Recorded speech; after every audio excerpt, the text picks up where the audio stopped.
Greetings, everybody. Welcome to Movie Show Plus. Back at you again. I'm Tom Santilli, film critic for Movie Show Plus. I'm here, of course, with Mr. Greg Russell. I'm pointing this way, but you're actually over there on my screen. I'm actually over there, or am I up here, or down, wherever? I know it's always kind of weird. You never know where to look. That's why when you look at the open of the old Brady Bunch show, you see them all just kind of looking around because they don't know where Greg or Marcia or anybody is. I think everybody thinks of the Brady Bunch nowadays when they're on a Zoom call. I know I do. I constantly like remembering that. Yeah. So Greg, how you been, man? Pretty good. How about yourself, Tom? I mean, just sitting at home here in the basement watching movies every single day. Your basement looks a lot like downtown Detroit over there. You're on the waterfront. It looks like, yeah. I try to travel as much as I can, even if it is just via Zoom. Right. So, no, movie theaters are open. They opened on October the 9th. So there has been, I've driven by. I actually have not gone into the theater yet myself. Have you gone? Okay.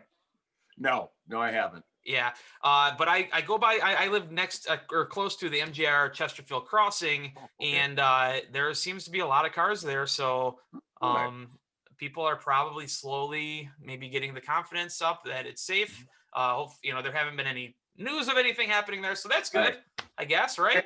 I'm looking for something good to grab onto, Greg. Right, because I actually drove by MJR Universal right up there, 112 Mile, and I looked at their parking lot, and there were quite a few cars. So I was like going, I was pleasantly surprised. I'll just put it that way. It was like, good, get out and try something different. They're talkies now too, Tom. Is that true? Yeah. Color and everything, huh? That's amazing. Yeah, it is. It really is. Well, as always, we have a lot of content for everybody out there.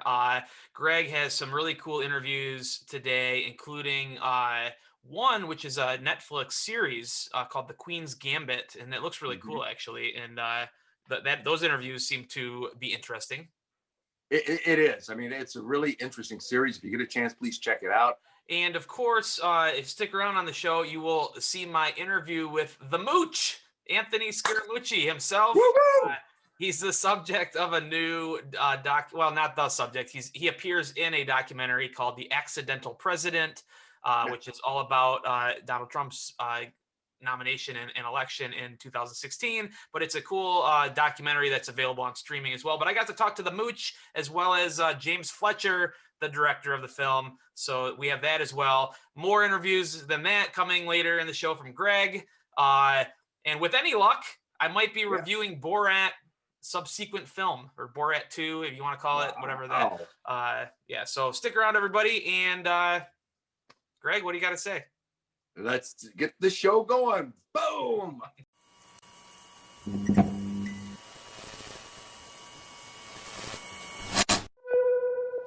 Men are gonna come along and want to teach you things.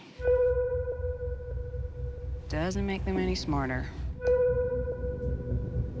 You just let them blow by, and you go on ahead and do just what and how you feel like. Someday you're gonna be all alone. So you need to figure out how to take care of yourself. Tell the readers of life how it feels to be a girl among all those men. Very interesting thing. I mean, obviously your character, Beth, you can look at her and she's kind of like a little, say, awkward, but when it comes down to her game, no one could beat her, could they? No. And actually her awkwardness is something that I loved the most. It's in having the opportunity to play her from 15 to 21, I really got to relish those like clumpy, awkward years where you haven't figured yourself out yet. And I mean, who knows if you ever figure yourself out, but especially at 15, it's tough times for everybody involved. It was great. I think every character in this series are all very interesting, but you're playing a mom basically in the 1960s. And it's just sort of weird when you think about it today and you look at the way how moms had to be or were back then. It really was such an eye-opening experience. I mean, I spend most of my time as a director. And so I spend my days kind of, throwing on a pair of jeans and putting my hair in a ponytail and getting to do the work I want to do. And even though I work in a predominantly male-dominated industry of directing, I don't really feel that. And then to put myself in the shoes of this woman who couldn't fulfill her dreams, who wanted to be a pianist and wasn't able to really pursue that. And just getting into her every day, you know, I would go in at 4 in the morning and do 3 hours of pin curls and then have to put on pantyhose and high heels and all this stuff to make myself. And I would come home and say to my husband, I'm so glad I was not a woman in the 50s and 60s. Like, this seems so hard. But it was also just, it was helpful to put myself in that mindset of the character like that. But I got to say, you know, she had a cool car, that Corvair. Did you enjoy cruising around in that? Oh my God. I didn't think I would actually get to drive it. But I have to say, anytime you see that car being driven, it is me. I am whipping that thing. I promise you. It's so exciting. I think we first meet him and he really just wants to get his trophy back. He wants to be called the Kentucky chess champion. And that's all he wants. He doesn't care for this girl that's just walked into the hall. And then, like you said, his bubble is burst very quick, not only in terms of chess, but also in terms of this girl entering his life. Yeah, no, he's used to winning. He's very good at what he does. And he beats her the first time, but I think both of them actually learn an awful lot in that one game. And I think Benny probably sees that he's probably going to get beaten by her at some point down the line. And when he finally does, he's very accepting of it, because for all the chess players that we met on set, I learned pretty quickly that they despise being beaten. It's a horrible, horrible feeling to be defeated. Mm-hmm. And that's all what it's about. It's about victory or defeat in chess. My mother went crazy. Went crazy or always was? I don't even know if I'm good enough. You're the best there is. You've got your gift. And you've got what it costs.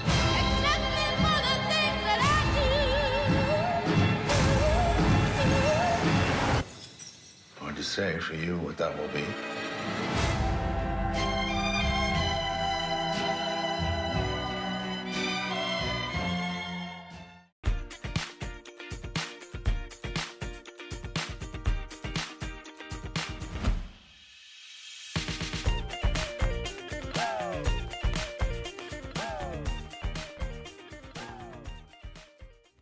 There is simply no comedian doing what Sacha Baron Cohen is doing. In somewhat of a surprise, Cohen reprises his role as Kazakh journalist BORAT, whose own feigned ignorance towards politics, gender inequality, race relations, bigotry, and American culture at large often exposes the real ignorance of his unwilling and unknowing subjects. Borat's subsequent movie film, or Borat 2 as the studio is telling us not to call it, is just as raunchy and just as envelope-pushing as his 2006 adventure, where you might forget Cohen landed an Oscar nomination for Best Screenplay. Now that Borat is a bit too famous to go by unrecognized in the States, in this sequel, he's accompanied by his daughter, played brilliantly by newcomer Maria Bakalova, who is surprisingly able to hang with Cohen in every scene. Speaking of scenes, there's a scene towards the end featuring a very well-known politician that I won't spoil here, only to say that it will absolutely be the talk of the internet, as it should be, once this movie is made public. Borat's subsequent film may be a bit uneven and overall may not be as thoroughly hilarious as the first Borat film, but it stands out by being sharp and intelligent. Yes, this is stupid done smart, even if some of the gags will make you squirm in your seat. Borat's subsequent film gets a B+. Available this weekend on Apple TV Plus is On the Rocks, a new film from director Sofia Coppola, starring Rashida Jones and Bill Murray. It's the second time that Murray and Coppola have collaborated, following their Oscar-winning 2003 film Lost in Translation. On the Rocks is a simple film in that it relies mainly on the interactions between its actors to tell the story. There isn't anything too fancy or stylish going on. But Bill Murray is maybe the best he's ever been, with Rashida Jones playing his insecure daughter whose marriage may or may not be in jeopardy. It was delightfully unpredictable, and if you're in the mood for a small, character-driven movie, then On the Rocks may be the perfect film for you to order up this weekend. I give On the Rocks an A-. Also available this weekend on Netflix is Rebecca, the remake of the Hitchcock movie of the same name, starring Armie Hammer and Lily James, as well as the animated film Over the Moon. If going out to the movie theaters is your thing, Disney is dumping The Empty Man in theaters, which bypassed the critics and also wasn't heavily promoted. For more detailed reviews of these and other movies, please check me out on Rotten Tomatoes. You can go to the site, search the critics list to find Tom Santilli, and you can scroll through all of my recent and not so recent reviews. Another good way to find my stuff is to follow me on Twitter at Tom Santilli, or go to the website movieshowplus.com.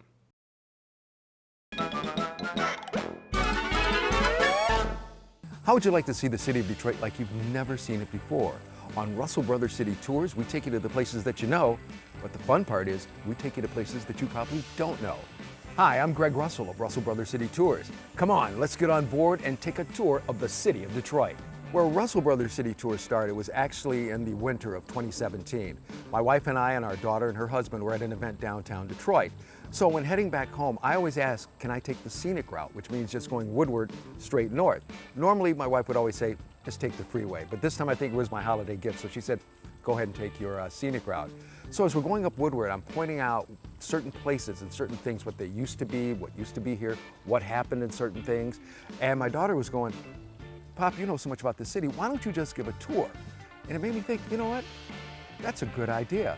So I got home and I called my brother Cliff Russell, and some of you may remember Cliff. He was a guy who knew everything about the city of Detroit, was deeply involved with the community. So I called him and I told him the idea, and he said, okay, hey Greg, you put it together and I'll be there. So we were all set. We were going to do it in 2018. Well, unfortunately, in February of 2018, my brother Cliff passed away from a heart attack. And it was devastating to our family, but it made me think even more about doing this tour. And that's why it's still called Russell Brothers City Tours. It is my tribute and my honor to my brother.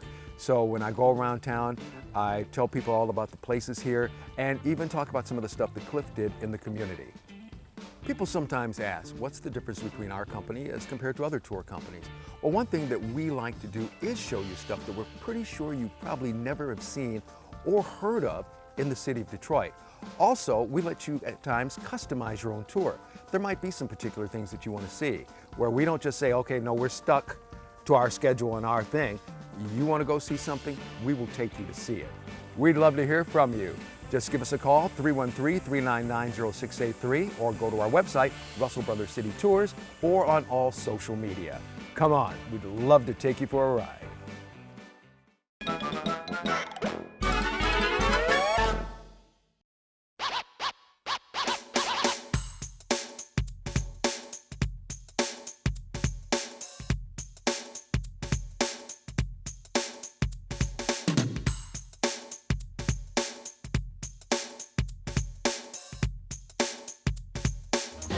Everybody, let's rock. Everybody in old Sailor Block was dancing to the jail rock.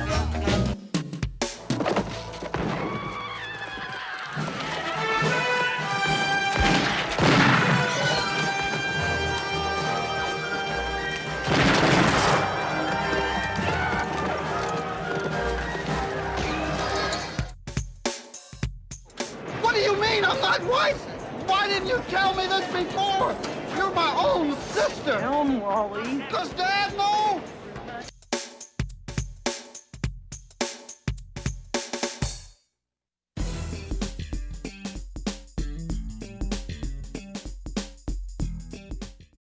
So, gentlemen, thank you both so much for the time today.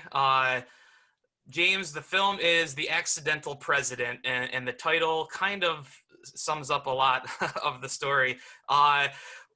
This was a perfect storm. What was it not? Tell people a little bit about the movie and what this is. Well, quite simply, it's a film trying to answer the question of how Donald Trump won in 2016. I mean, we all know that if we've been having this conversation 4 years ago at around this time, almost anyone you spoke to, whether it was a pollster or a man in the street, certainly in the media, anywhere you went, and of course, both campaigns would have told you it was going to Hillary Clinton. So we decided to, and by the way, you can hear from my accent, I don't have a vote here. I'm looking at it from the outside, but with an insider's understanding of how campaigns work. And I've said it before that they're essentially a marketing competition, and the prize goes to the person that can tell and sell their story most convincingly. And of course, in 2016, those skills were much better commanded by Donald Trump than Hillary Clinton. Well, I got to take you back. I was with Scott Walker. I met with Mr. Trump the morning after the season finale of The Apprentice. He had asked to have breakfast with me. I went up to Trump Tower, had breakfast with him, and he said, "Yeah, wasn't I great last night on The Apprentice?" I said, "Well, I didn't watch it." He said, "Well, you're the only one that didn't watch it. You know, my ratings were spectacular. I'm spectacular," and so forth. And I laughed. And then he said, "I'm running for president." And I laughed. I said, "You're not running for president. It's a publicity stunt." "Oh, no, I'm running for president. I've got Corey Lewandowski," started naming the people that were down on the 5th floor below us. And I said, "Well, I'm with Scott Walker." He says, "Oh, he's a lightweight. I'm going to knock him off the field." I said, "Well, then if you knock him off the field, I'll be with Jeb Bush because that's where my clients are." And he said to me that Jeb had low energy. Okay. And obviously he used that in the game. I laughed. And I said, "Well, I'll tell you what, if you knock both of those guys out, I'll come work for you." He was like, "Okay, good." And then literally when Jeb came out of the race, about 2 days later, he called me and he recruited me. And I'm not one to revise history, Tom. I was excited about it. I thought it was fun. I didn't think he was going to win. He didn't think he was going to win. And we had a lot of fun on the campaign. What did you learn, James, from the making of this film? Because I know you're trying to chronicle, history and exactly what happened, but what was the insights that you gained from making this? Well, I think everybody, as you rightly say, we interview people from the left and we interview people from the right. And I think to most people, they're not telling what I call news consumers anything brand new. But what they are doing is assembling what happened into a very interesting chronology that allows you to see how Trump prevails, and in parallel, how Clinton makes really, really bad mistakes, which cost her dearly. One thing, after watching the movie, obviously I participated in a small way in the interview, but watching the movie, what James captures in the movie, which I think is fascinating, is a very large group of Americans that literally wanted to see what would happen if Trump became president. It was almost like Dexter's Laboratory. They were sitting there, they were in middle school giggling. They said, "Okay, let's vote for this SOB and see what happens." And I think James does a masterful job of capturing that. They actually have to watch the movie to really get that. And I have to confess to you guys, I didn't get that until I watched the movie. I was like, okay, you got Republicans and Democrats, but there was something else going on. There was like, okay, wait a minute. This guy was a reality television star. Let's see what he would be like as president. And you could see the hands sort of moving, as people were thinking about the sinister nature of it. A lot of these political documentaries, I feel, not that there's a problem with them, but the real problem is that the people that really need to be watching these films are probably not going to watch them because they instantly say, "Oh, that's going to be a hit job on my president." How do you break through to get this in front of the audiences that really need to see, this sort of movie? Well, I think it's a great question. The fact of the matter is, there's 1,000 biographies of Winston Churchill. There's 1,000 opinions are going to form about Donald Trump. I've just got to sell my film along the lines which I think is its selling point, which is that we're objective. As you say, we're not a hit job on Trump. I'm not a voter here. I'm looking from the outside in a sense, and I'm just trying to make sense of it. But, also in the world market, the president of the United States is the leader of the free world, and the whole world looks to America and American politics in a way that Americans don't look into other countries. So I know what you're saying. Voters have got a lot to learn from it. I mean, we hope to do well on the merits of our film. It's very easy to do a hit job on anybody. But I think to try and make a piece which objectively deconstructs what's happened is probably far more useful. It's not really for me to pay myself that compliment, but I hope others will, and I hope it will be seen as a worthwhile presentation of the facts as they unfolded in 2015 and 2016.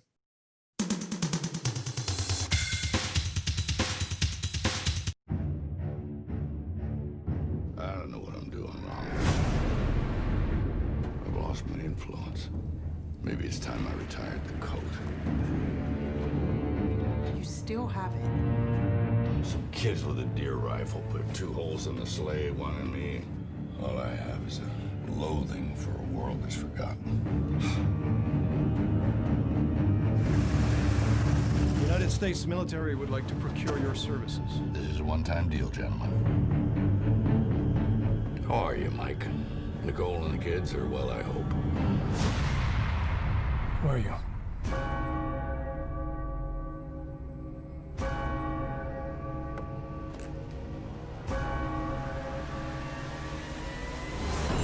You just lost a big son! What's the job? I'd like you to kill Santa Claus. I'm looking for the Fat Man. You can't be serious. This is what people actually think of me. Christmas is a farce. I am a joke. What's the purpose of your visit? Hunting. I'm gonna kill some things. There is a rising number of our youth making poor decisions. Want the big man's head. Severed heads rot, they mold. They don't want his beard. I'm not shaving off a dead man's beard.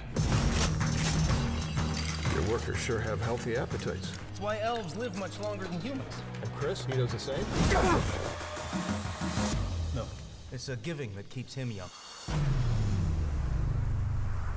I've come for your head, Fat Man! Dashing through the snow, no one horse open sleigh. You think you're the first? All the fields we go, Think I got this job because I'm fat and jolly? laughing all the way. Jingle bells, jingle bells, jingle all the way. Oh, what fun it is to ride in a one-horse open sleigh. Oh, come while you sleep. The Fat Man's got his eye on you, kid. Hey, whoa! Oh, that's Donner. Lucky it wasn't Blitzer. Should tear your package clean off.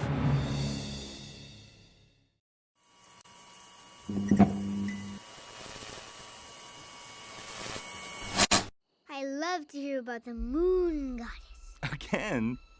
Tell me, Mama. A beautiful woman and a handsome man were in love.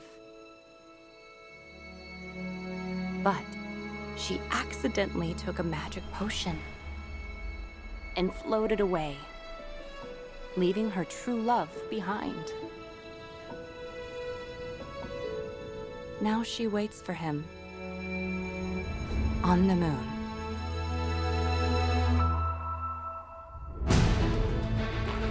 Oh, poor lady, that goddess. So lonely up there on the moon, dreaming of her one true love. Holy Archer! So! Jin! Ah!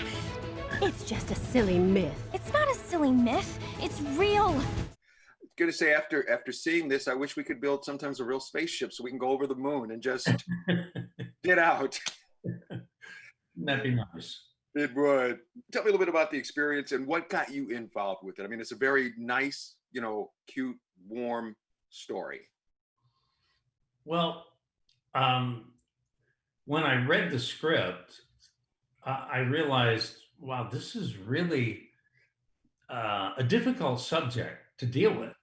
And how do you deal with it without it being heavy and dark, and yet don't run away from those topics of loss of a loved one. And the vehicle is Fei-Fei.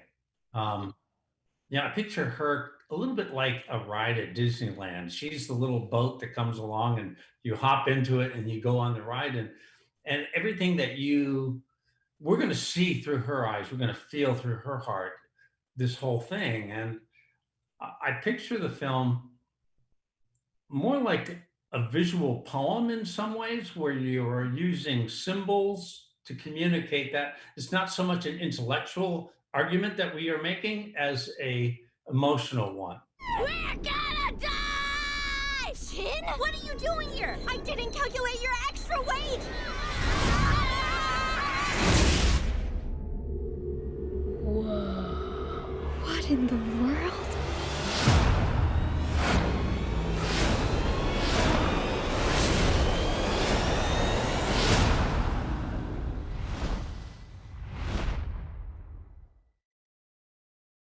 Well, Greg, we made it through another fine episode of Movie Show Plus, everybody's favorite local show. That's the longest right. running television show in Detroit.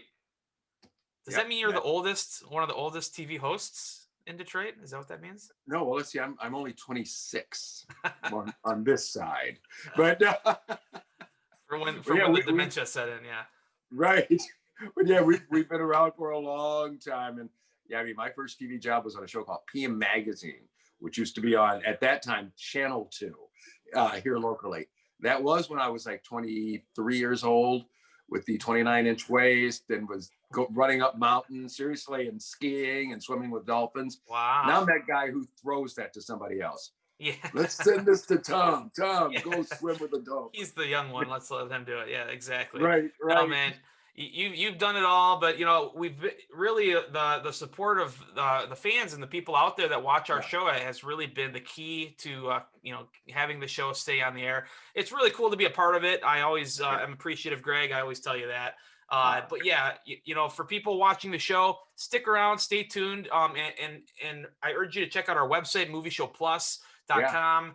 If you don't know already, Greg, all of the interviews that he does, even a lot of the full ones, because for the show, sometimes we're editing them down, but we're putting up a lot of the full interviews on the website. You can go through, there's just literally probably hundreds and hundreds of archived interviews that you can check out with Greg. Also the people that I interview and my reviews. I give reviews here on the show occasionally, but all of my written reviews are on Movie Show Plus. So there's lots of content there. There's a free newsletter you can sign up for to get, informed whenever me and Greg are out of our bunkers, which hopefully will be soon at some point. I know. But no, we thank everybody out there, and stick around too, because we have lots more coming up over the coming months as we finally get to the end of this godforsaken year. Yes, thank goodness. 2021 has never looked so good. Woo, can't wait, man. And so, hey, Greg, take care, man. Until next time. You got it, Tom. Take it easy, everybody out there. Have a good week. Check out movieshowplus.com to watch this episode online, and for exclusive content, extended interviews with Greg Russell, and a complete archive of movie reviews with Tom Santilli. Also, make sure to like and follow us on social media and on our Movie Show Plus YouTube channel. We are strong, we are resilient, and we will get through this together. But these are stressful times, and it's important to also practice good self-care. It's normal to feel overwhelmed, anxious, or afraid, but there is hope. Reach out to someone, connect with your friends, stay in touch with your community, and know that you are not alone. Learn more at wearebroadcasters.com/hope, furnished by the National Association of Broadcasters and this station.